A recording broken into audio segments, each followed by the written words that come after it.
Hello students, in this video we will start with the chapter motion and types of motion. Now do you know what is motion? Moving objects are those that change their position continuously. If you will see in these pictures, you will see that there is a boy, he is kicking the ball. The ball is in the motion, the boy is also in the motion. There is a top, the top is in the motion, aeroplane is the motion. Then here the boy is using the ball and he's playing with the ball. So the ball is in motion and the potter is doing pottery. So even the pot, the making of that wheel is also in motion. So change of place that takes place when anything moves, that is called as the motion of the object. Now there is also one term which is called as displacement. Now displacement is nothing but change of place of an object which takes place. That is when the boy kicked the ball went to the other place. So that means the position of that ball changed. So this is called as the displacement. If the ball did not change, it is returning back to where it was, then that is not displacement. So displacement is nothing but when a particular object changes its position. It can be to we humans also. We move and go to various places. So that means we are doing displacement. So change of place of an object is called as displacement. And continuous displacement of an object is called as what? Motion. Now for example, you are sitting still and you are sitting at a bus stop. But there are different buses, various number of buses which are going and coming. So that means those buses or those vehicles are in motion. You are not in motion, but the vehicles are in motion. On the other hand, when you sit in a moving object, for example, you sit in a train, you will see that the trees are seen to run backwards while you are traveling in a train. So now can you say who is in motion? Either you are in motion or the trees are in motion. So you are in motion as those trees are still, they are not changing their place. So that is why it appears to you that they are also running along with you, but they are running in the opposite direction of you. So this is called as the motion. The train is in motion, the moving object is not in motion. Now, change of place of an object, as we have told earlier, it is called as what? Displacement. And if continuous displacement takes place, it is called as motion. Now, let's learn about the different types of motion. Now, motion can be in different types. A boy can run in a straight line. The clock, the hands of the clock, they rotate in a circular manner. The ball, it rotates in a circular manner. When children are playing in ground, they move here and there. So what are these type of motion? Even the pendulum, if you will see, a clock's pendulum, that also keeps on rotating in a particular motion only. So these are the different types of motion which are there. So we will learn about the different types of motion now. The first type of motion is linear motion. Now when the motion of an object is in a straight line, the displacement which is there, it is always in a straight line, then that particular type of motion is called as the linear motion. Now for example, if you stand on a chair and release a ball from your hand, it falls on the floor. It goes in a straight direction. This is called as a linear motion. Now few more example of linear motion. When the motion of soldier in a parade, if you will see, they are always in a straight line and you will not even see a slight difference. This is called as a uniform linear motion. They are all moving with a uniform speed, with a uniform motion. But when you see the girl which is sliding down, on the top, she will slide little slowly, but as she moves down, the speed or the type in which she is sliding, it increases. So this is called as the non-uniform linear motion. So these are called as the different linear motions also. When the motion is with exact same speed, exact same thing is happening, it is uniformly taking place, then it is called as uniform motion. And when it is not taking in a uniform manner, that is time, for example, when the girl is sliding down, when the airplane is taking off, that time also it is in a non-linear motion. Now, two types, that is uniform linear and non-uniform linear motion. So if you have to define uniform linear motion, when the distance traversed by an object along a straight line in unit time is continuously same.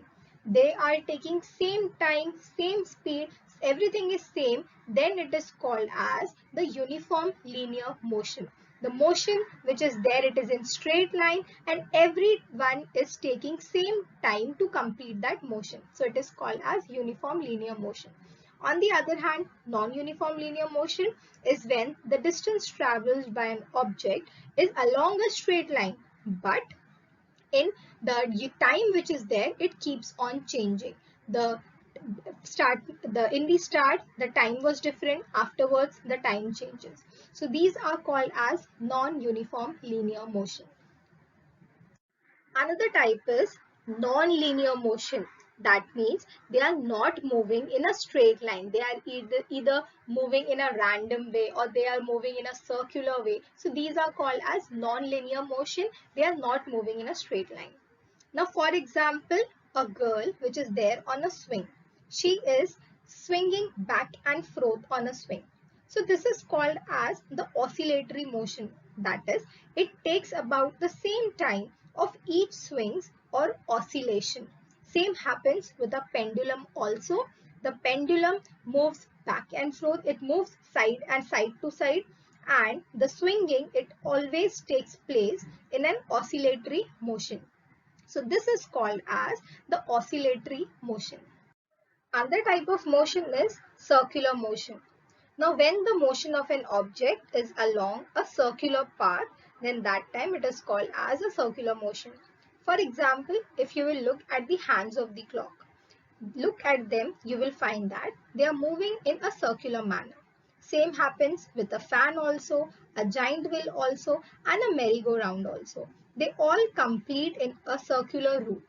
So that is why these type of motion, as they are taking a circular path, they are called as circular motion. Now here are a few examples of circular and oscillatory motion. If you will see the moving here, they are doing a gymnastic, they are moving in a swing. So here it is an oscillatory motion, they are moving back and forth.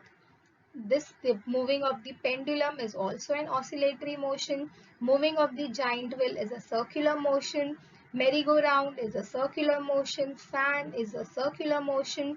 Now this here, it is moving according to the wind. So it is nothing but it is moving in a circular manner, circular motion. The moving of the wings of bird is taking what? It is moving in up and down position. So that means it is oscillatory motion.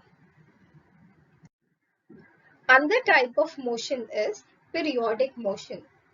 Now, the motion of an object which passes through a certain point again and again after a fixed time.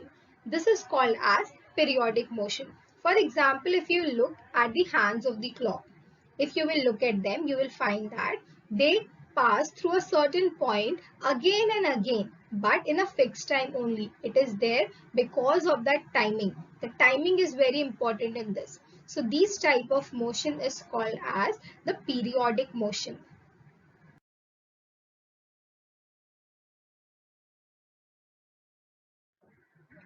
Another type of motion is random motion. Now, if you will see a butterfly in a garden, you will see that it is flying in a random manner. And if you try to chase it, then you will also have to run in a random manner. So when the motion that changes its direction and speed continuously, it is called as the random motion. It changes according to the direction and speed. It is not fixed. So these type of motion are called as random motion. Let us now learn something about speed. Now, for example, a car is there. The car covers a distance of 300 kilometers from Mumbai to Pune, and it is covering this distance in 5 hours. So how will we know that how much the car has covered the distance in 1 hour? So for this we need to find the speed. The formula for the speed is distance which is traveled. For example, 300 kilometers were traveled. So 300 upon how much time it took? So it took 5 hours. So 300 divided by 5. So by this we get what? The speed. And also the unit of speed is kilometer per hour or meter per second. So here, if the car which is traveling to Pune, so from for this car, the distance that will be is 300 and we divide it by 5 hours. So what is our speed? 300 divided by 5 is nothing but 60. So our speed is equal to 60 kilometers per hour. So this is how we calculate the speed of any object which is moving. Now this question is for you all to calculate. Now for example, this car is there. The car has covered the distance of 200 kilometers and it took around 2.5 hours to complete 200 kilometers. Can you find out the speed of this car? What you will have to do? Speed is equal to distance traveled upon time required. So distance is how much? 200 divided by 2.5. Come on, take a pen and paper and try to find out what is the answer. It is 80. So 80 kilometers per hour is the speed. So this is how we calculate the speed of any object if you have the kilometer and if you have the hour.